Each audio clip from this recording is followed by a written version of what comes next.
अंजनी पर्वत पर जहाँ श्री हनुमान जी महाराज की जन्मभूमि प्रागट्य भूमि है, जाकर आज दर्शन प्रणाम करने का अवसर मिला।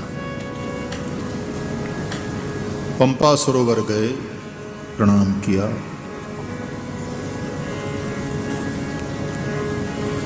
श्री हनुमान जी महाराज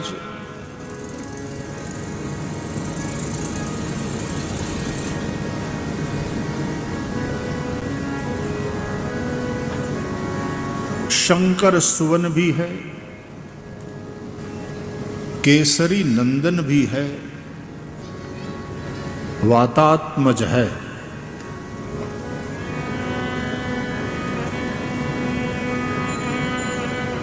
वैसे देखा जाए तो तीन बाप के साथ उनका संबंध।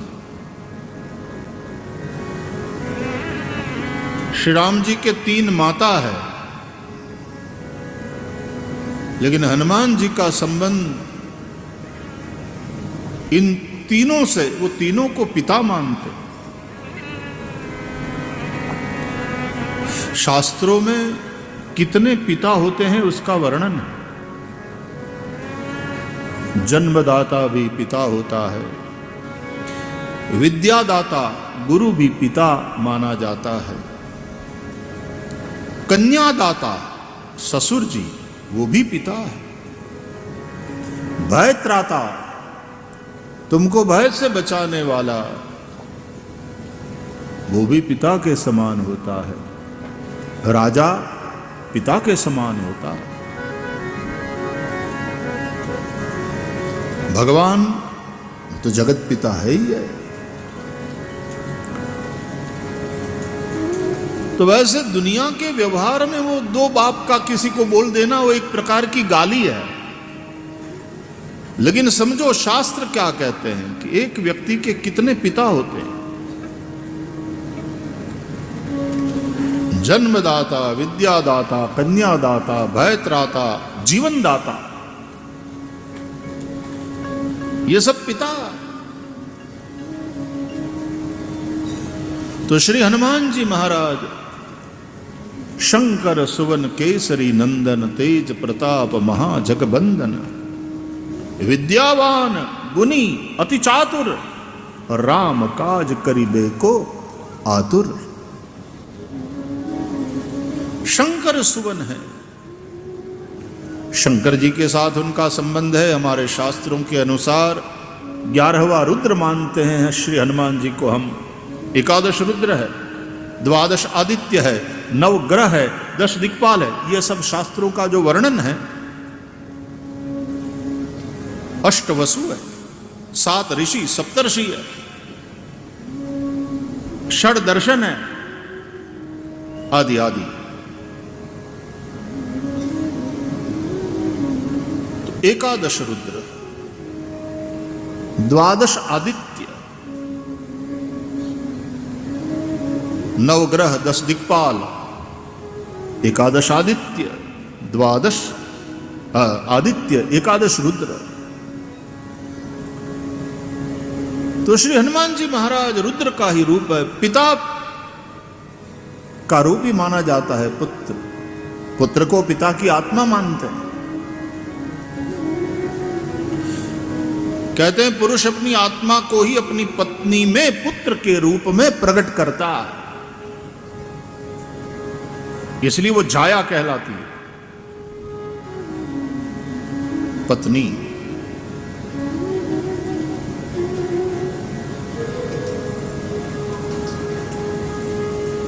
तो 11वां रुद्र है श्री हनुमान जी महाराज, शंकर सुवन।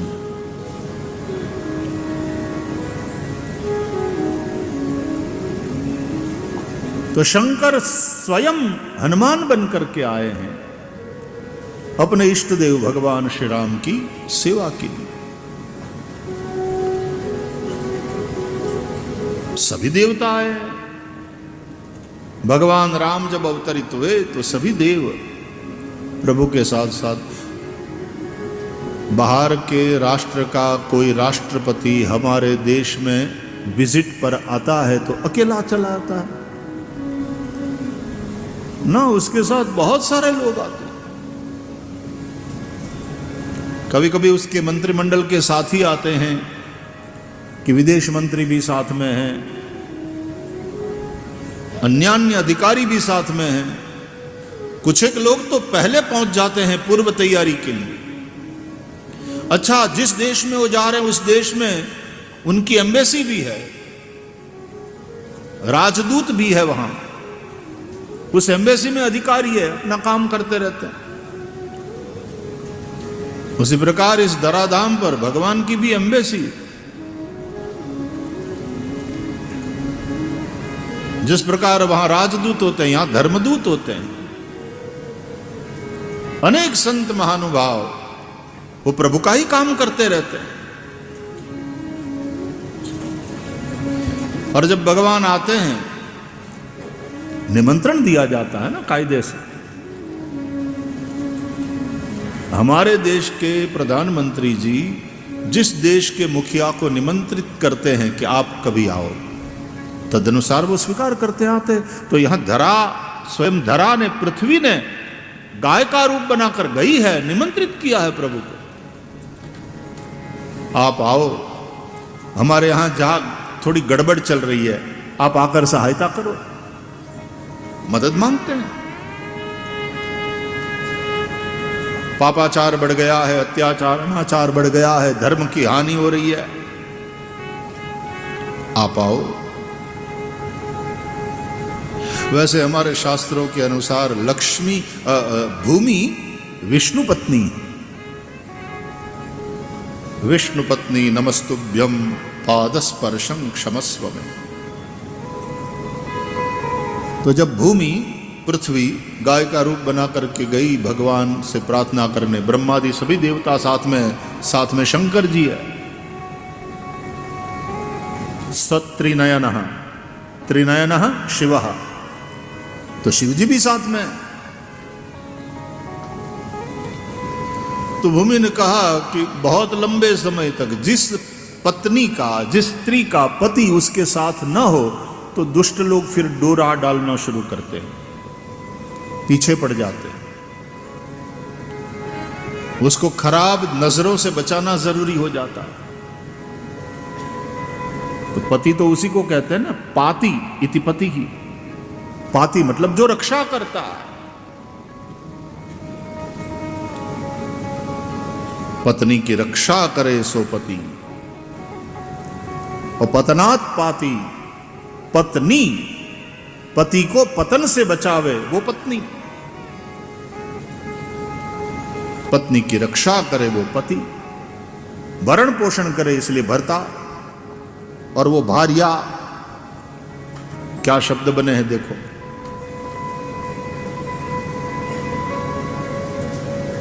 तो भगवान पति भी है और भगवान भर्ता भी है, जगतपति।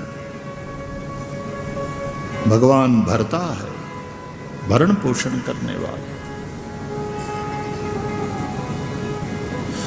तो पृथ्वी गई भूदेवी और भगवान से कहा कि दुष्ट लोग, जहां भोगवाद इतना बढ़ चुका है, अपने स्वार्थ, अपने सुख के लिए कुछ भी करते हैं, धर्म को छोड़कर अत्याचार, अन्याय, गरीबों का शोषण,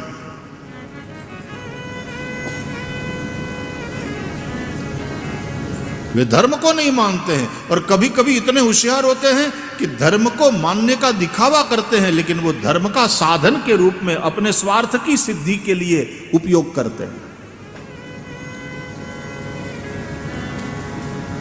अपने स्वार्थ, अपनी सत्ता, अपनी संपत्ति, अपने सुख के लिए धर्म का उपयोग करते हैं।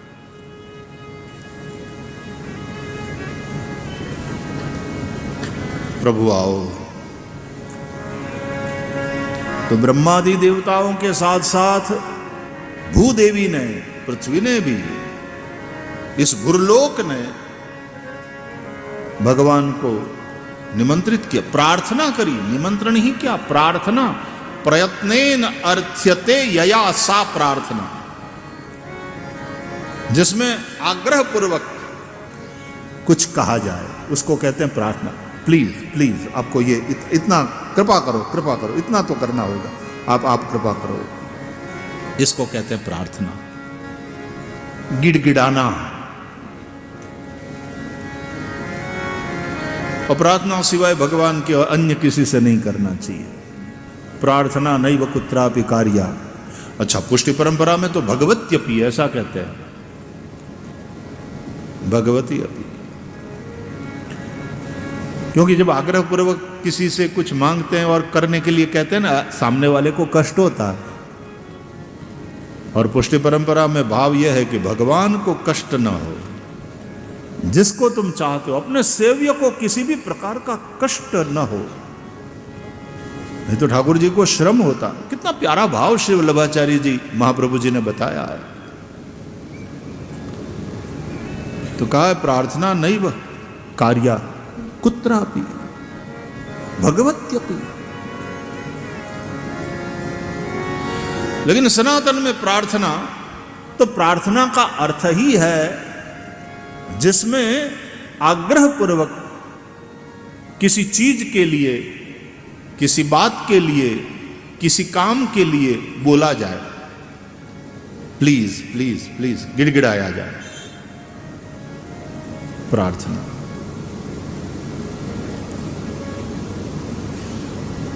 तो भूदेवी इस तरह से आग्रह पूर्वक कुछ कहे, पत्नी है वैसे अधिकार पूर्वक कह सकती है। तो इसलिए भगवान आए, अवतरित हुए धराधाम पर। तो जब आते हैं तो जैसे विदेश का मुखिया अकेला नहीं आता, उसका पूरा परिकर मंडल, उस देश के पत्रकार, वहां के अधिकारी, बहुत सारे डिप्लोमेट उसके साथ आते हैं। उसी प्रकार जब भगवान भी अवतरित होते हैं तो अकेले नहीं आते। देवता आए हैं पहले, ब्रह्मा भी आए हैं, शिव भी आए हैं, शेष भी आए हैं। इसलिए तो भगवान राम की वंदना करते हुए तुलसीदास जी ने लिखा, ब्रह्मा शंभु फणींद्र सेव्य मनीषम वेदांत वेद्यम विभुम। ब्रह्मा, शंभु, फणींद्र, शेष, नागों का राजा शेष, उनके द्वारा सेव्य, ऐसे भगवान श्री राम। शांतम शाश्वतम अप्रमेयम अनघम निर्वाण शांति प्रदम। तो ब्रह्मा शंभु फणींद्र सेव्यम।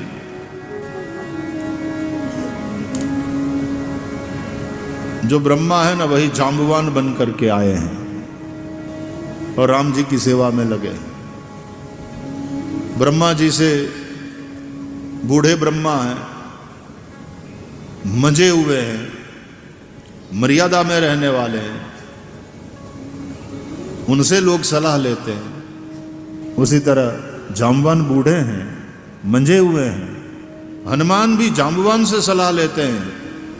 जामवंत में पूछऊ तो ही उचित सिखावन दीजिए मोही। जाम्बवान वो ब्रह्मा का रूप है। शंभु हनुमान जी महाराज, वही शिव का रूप है। शिव ही हनुमान के रूप में पधारे हैं और सेवा में लगे। पूरा देव मंडल आया है।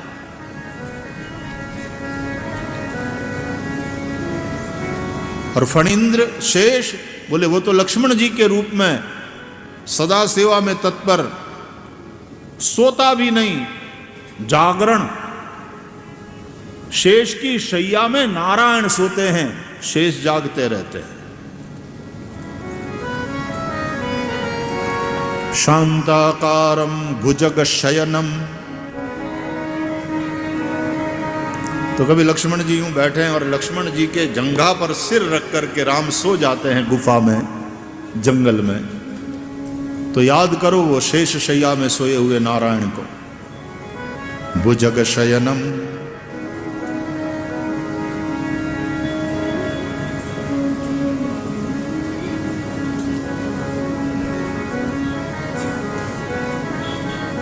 तो भगवान शिव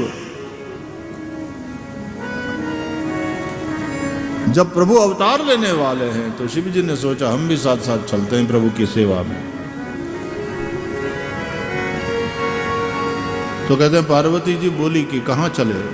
बोले तुम यहीं रहो, तपस्या करो, मैं भगवान का अवतार हो रहा है, भगवान नारायण का, मैं भी उस अभियान में जुड़ना चाहता हूँ।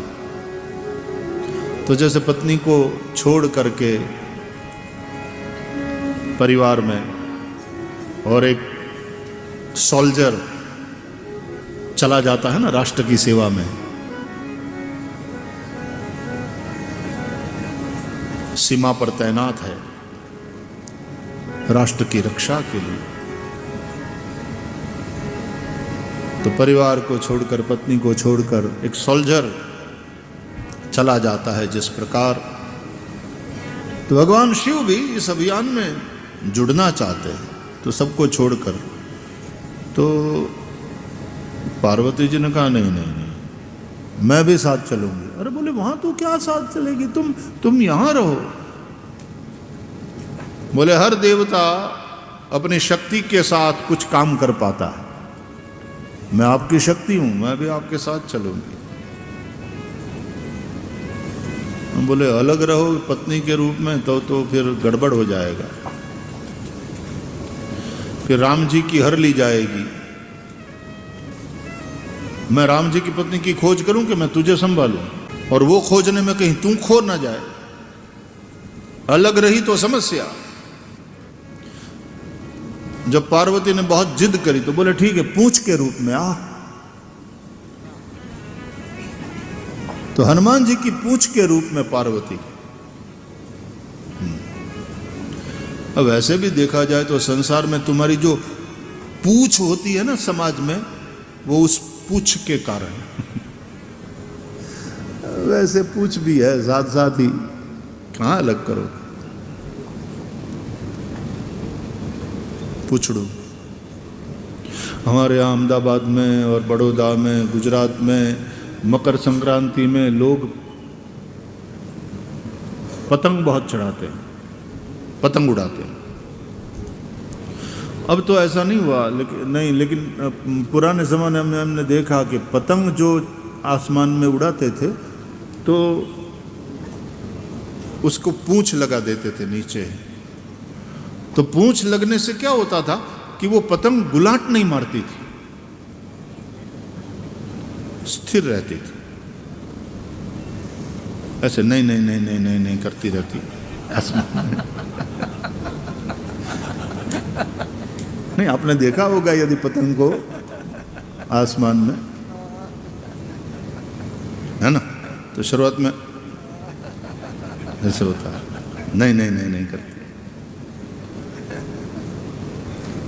तो हर पतंग, पहले शादी की बात करो तो नहीं नहीं नहीं नहीं, अभी तो मैं पढ़ रहा हूं, अभी तो मैं, मेरा करियर मुझे सेट करना। अरे चुपचाप शादी कर ले बेटा, नहीं नहीं नहीं नहीं, लेकिन घर वाले है ही कि पूंछ बांध ही देते हैं, और जैसे ही पूंछ लग गई स्थिर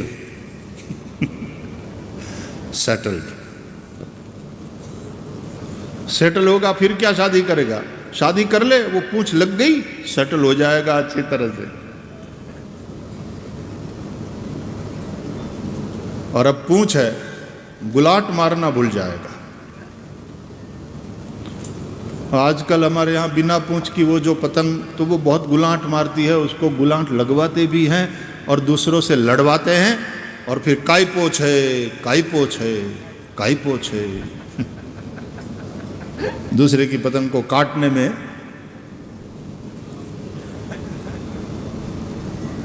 तो उसका जो धागा होता है पतंग का, वो कांच पिया होता, कांच चढ़ा हुआ होता, उड़ाने वाले की उंगली भी कभी कभी कट जाती है उसमें, और किसी के गले में फंस गया, कोई पतंग टूटी हुई नीचे आई और कोई स्कूटर लेकर जा रहा है, और गले में यदि फंस गया तो गला कट जाता है। लोग मर गए के किस्से हैं। आसमान में उड़ने वाले पंछी घायल हो जाते हैं यदि उस धागे के संपर्क में आ गए और घर्षण हुआ धागे का, शरीर पर कट जाता है अंग। कांच पिया हुआ धागा।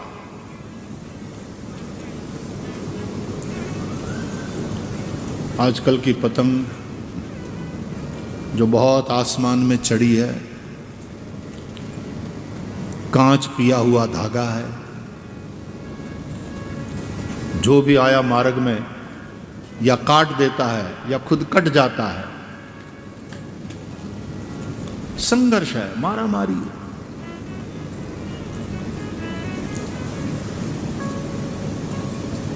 पंजाबी भक्तों का एक बड़ा सुंदर भाव है, तो भजन बड़ा प्रसिद्ध है। सदगुरु मैं तेरी पतंग। अच्छा है, हमारा डोर सदगुरु के हाथ में हो, हमारी डोर सदगुरु के हाथ में। सदगुरु मैं तेरी पतंग। तो वानर की पूंछ भगवान शिव वानर का रूप बनाकर आए, हनुमान बन करके आए, और पूंछ पार्वती है। कपि के ममता पूंछ पर, और जो कपि कूदता है उसमें पूंछ के द्वारा जो बैलेंस बनता है, बड़ी महत्व की है पूंछ। तो वो शक्ति होती है। हनुमान जी महाराज पूंछ के द्वारा बांध लेते हैं।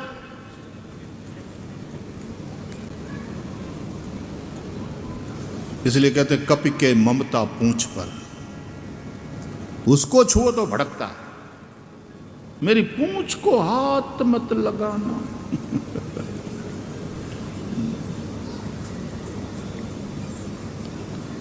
कौन हाथ लगाने देगा? कपि की ममता पूंछ पर है। उसके द्वारा बैलेंस, संतुलन साधने में वो बहुत उपयोगी है। हवाई जहाज में पूंछ क्यों बनाई जाती है? पंख तो होती है, पूंछ। पंछियों के पास भी पंख तो होते हैं, लेकिन पूंछ। और उसी के द्वारा बैलेंस करके दिशा यूं यूं यूं यूं यूं करना तब संभव होता। पूंछ दिशा देती, मार्ग बदल। तो चढ़ने में, उतरने में, मार्ग बदलने में पूंछ का महत्वपूर्ण योगदान है, महत्वपूर्ण भूमिका है पूंछ की। तो कहते हैं पार्वती पूंछ बन करके आई। क्या कथा है अद्भुत, उसके बहुत मायने निकलते हैं। तो कभी कभी शैव जो है वो कहते हैं हमारे भगवान इस तरह से हनुमान बन करके आए।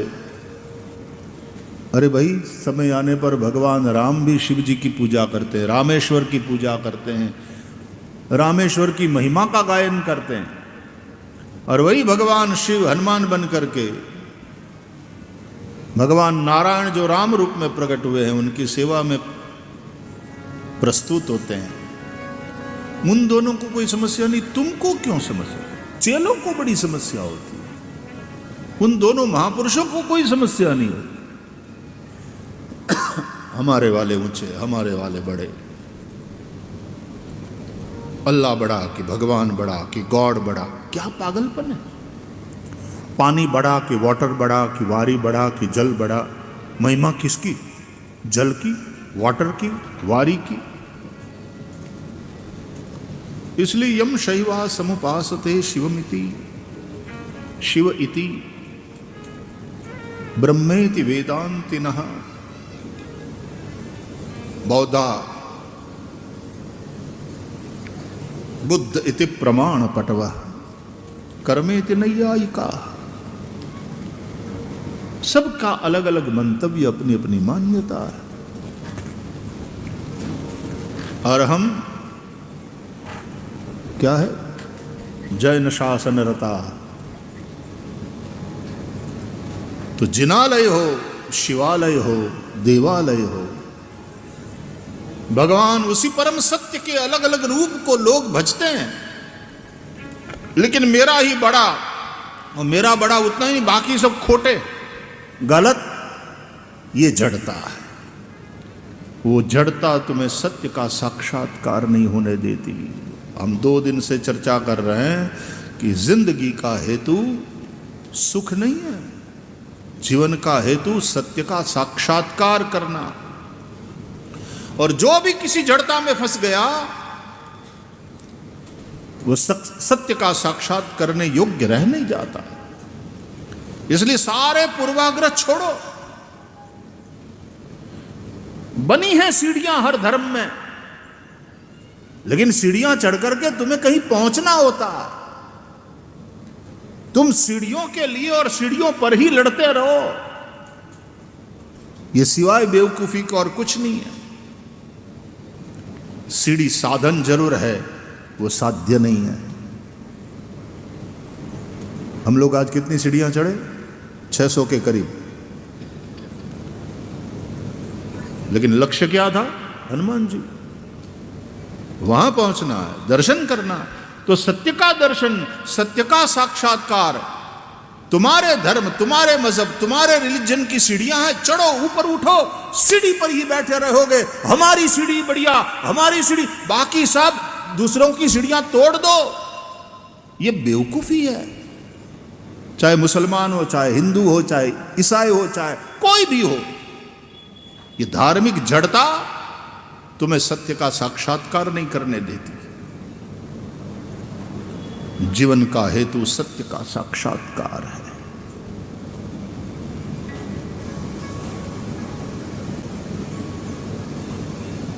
जो लोग अंधे होते हैं वही लड़ते हैं। अज्ञान अंधा बनाता है। और कभी कभी धर्म के नाम पर जो ज्ञान दिया जाता है वो भी आदमी को अंधा बना देता है, क्योंकि वो ज्ञान नहीं है। जो तुम्हें अंधा बना दे वो ज्ञान नहीं है। हकीकत में तुम्हारे अज्ञान के अंधापा को दूर करे।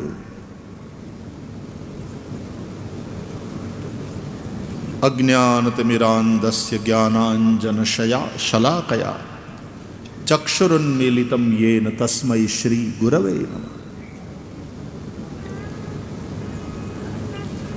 जड़ता नहीं।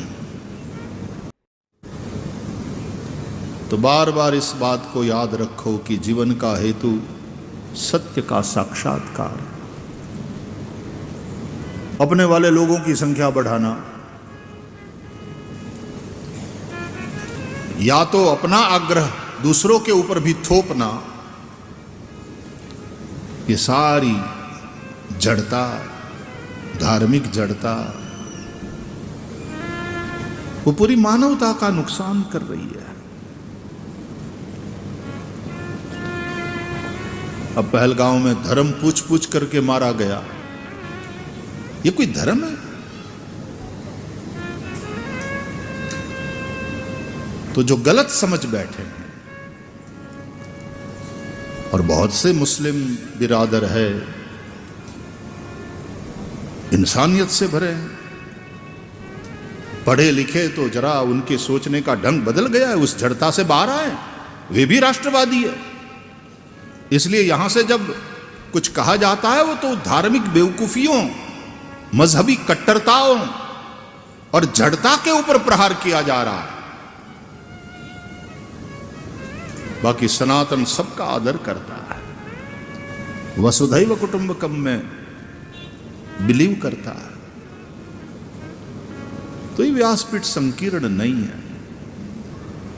जिस श्रीमद् भागवत का प्रारंभ ही सत्यम परम धीमहि से हुआ, जिसका उपसंहार भी सत्यम परम धीमहि से होता, वो परम सत्य का साक्षात्कार कराने वाला ये ग्रंथ है। यहां धार्मिक संकीर्णता नहीं। महासागर के मत्स्य बनो, सांप्रदायिक कट्टरता के कुएं के अंदर पड़े हुए मेढक की तरह जियोगे तो तुम्हारा आसमान इतना सा ही गोल गोल जितना दिखता है कुएं के मेढक को, आसमान कितना बड़ा, उसके लिए इतना ही है।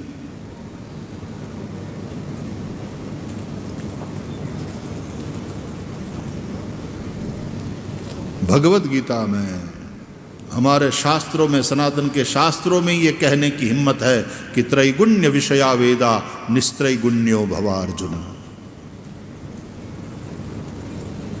लो इसका अर्थ समझो।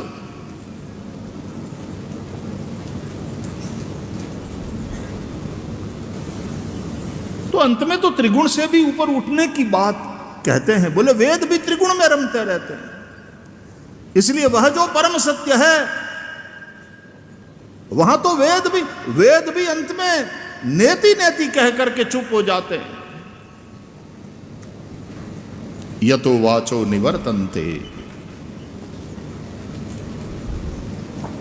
त्रैगुण्य विषया वेदा निस्त्रैगुण्यो भवार्जुन। ये कहने की हिम्मत दूसरे लोगों के पास है क्या? इतना साहस? अरे वहां तो प्रश्न पूछना वो भी नास्तिकता का परिचय माना जाता है। प्रश्न कर रहे हो, कितने नास्तिक हो। और सनातन की सुंदरता इसमें है कि यहां प्रश्न से ही शुरुआत होती है। गीता का प्रारंभ प्रश्न से, रामायण का प्रारंभ प्रश्न से, भागवत का प्रारंभ प्रश्न से, हमारे प्राय सभी पुराण प्रश्न और उत्तर के रूप में। यहां प्रश्न पूछना और उस परम सत्य के विषय में उसको जानने के लिए पूछना, यह तो बहुत शुभ माना गया।